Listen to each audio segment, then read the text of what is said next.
Welcome back to American Money 101. Today we're diving into a topic that's hitting home, literally. The housing affordability crisis is squeezing wallets across America, and it's not just about rising prices. Stay tuned as we break down the 4 major factors driving this crisis and how you can overcome them. Factor number 1, home values. First up, let's talk about skyrocketing home values. Since the pandemic, the median home price has soared by over 30%, according to a recent Statista report. This price surge has locked many Americans out of the market. For instance, in cities like Austin, Texas, once affordable homes now sell for hundreds of thousands of dollars more than just a few short years ago. Let's break it down even further. In 2020, the median home price in the United States was approximately $329,000. By 2024, that number has climbed to nearly $430,000, an increase of over 30%.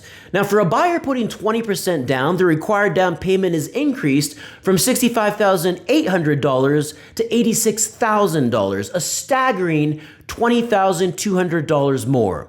On top of that, the monthly mortgage payment for a $329,000 home in 2020 at a 3% interest rate was only $1,209. For a $430,000 home at today's 7% rate, the payment is closer to $2,289, nearly double. So why is this happening? Well, it's a mix of supply shortages and high demand, stubborn home values, and persistent volatility with interest rates.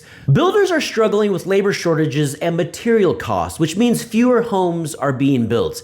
Meanwhile, millennials, the largest generation, are entering their prime home buying years, driving up competition. A recent article by the Wall Street Journal highlights that only 1 in 5 homes on the market is considered affordable for median income families. This puts the American dream further out of reach for millions. Factor number 2, higher interest rates. Next, borrowing costs are soaring. Mortgage interest rates have more than doubled since 2021, with the average 30-year fixed rates currently hovering around 7% today. This increase significantly raises monthly payments, pricing out potential buyers. For example, in 2020, on a $400,000 home, a 3% interest rate meant a $1,686 monthly payment.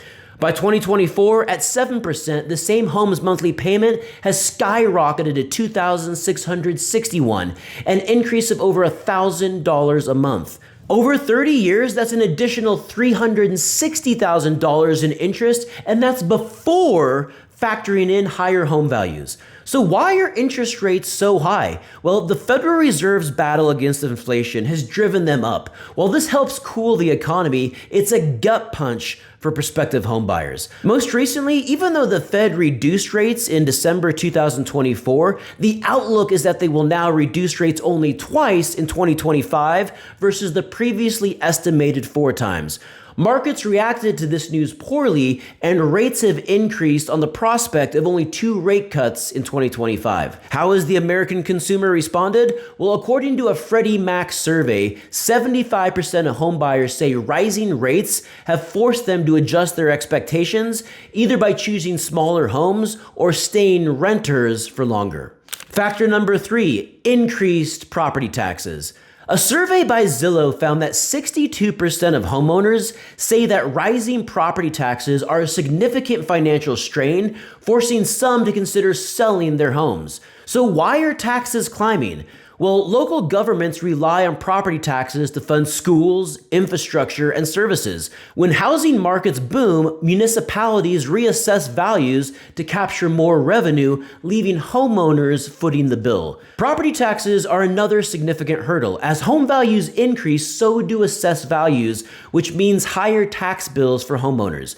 For example, in 2020, the average property tax bill on a $329,000 home was around $3,950 annually. By 2024, on a $430,000 home, the tax bill has also risen to approximately $5,150, also a 30% increase. Most Americans impound their property taxes as part of their monthly mortgage payment, so this means that their monthly itemized tax portion has increased 30%, adversely impacting monthly budgeting and cash flow. States like New Jersey and Illinois have some of the highest property taxes in the country, with average annual payments exceeding $8,000. Factor number 4, increasing homeowners insurance. Finally, let's talk about homeowners insurance. USA Today reports that the average annual homeowners insurance premiums have jumped over 20% since 2020, with some regions seeing even steeper hikes. I can tell you that many of my homeowners insurance policies are up over 40% in just a few short years.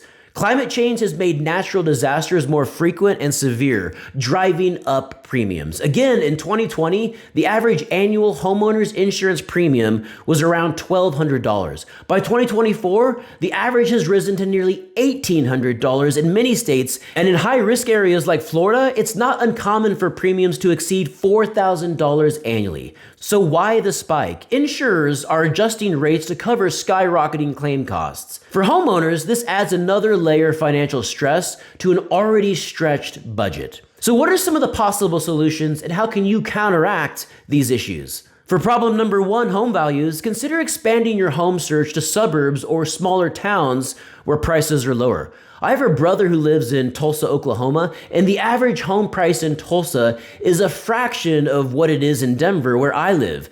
But the pay range for many jobs is still very similar. So quality of life and affordability are much improved in many markets across the Midwest and Sunbelt, like Tulsa. Want to get ahead? Well, would you consider moving to a more affordable market? More and more Americans are doing just that every year. Also, look into first-time homebuyer programs for down payment assistance or to help subsidize the down payment. In Colorado, where I live, the Colorado Housing and Finance Authority is the largest non-for-profit affordable housing solution provider in the state, with multiple down payment assistance programs to help prospective homebuyers come up with their down payment. Almost every state will have programs out there to help folks reach the dream of homeownership. Also, consider a fixer-upper and use a renovation loan to make your home your dream home. Many fixer-uppers can be bought at a discount, with value added to the property through sweat equity while keeping the payments in line with budgeting goals. This is just another creative thought. For problem number 2, higher interest rates, focus on improving your credit score to qualify for better interest rates. Remember, 780 and higher is going to qualify you for the best financing terms available on a conventional loan. Make sure any other debts you have are paid down or at a minimum. Credit card debt, auto loans, and student loan debt can erode your cash flow, cause incredible financial stress, and limit opportunities. Make sure to get this debt paid off as you pursue other opportunities. For problem number 3, rising property taxes, check to see if your state offers property tax relief programs for seniors, veterans, or any homestead exemptions. Appeal your property's assessed value if it seems too high. Many people don't even realize that they can challenge this. I actually did this a couple years ago. I sent in a list of recent comparable sales to my county, and they ended up reducing my property tax assessment, which saved me over $1,000 annually. And for problem number 4, increasing insurance costs, shop around for insurance policies every year to ensure you're getting the very best deal. Talk with an insurance broker who has the ability to shop around the insurance on your behalf. Also, bundle policies, home and auto, for example, to get additional discounts. Invest in upgrades like storm-proof windows, which can also lower premiums. The housing affordability crisis is real, but with the right strategies, you can navigate it. If you found this video helpful, please like and subscribe to American Money 101 for more insights. Remember, the goal isn't just to survive the market, but to thrive in it. God bless. Until next time.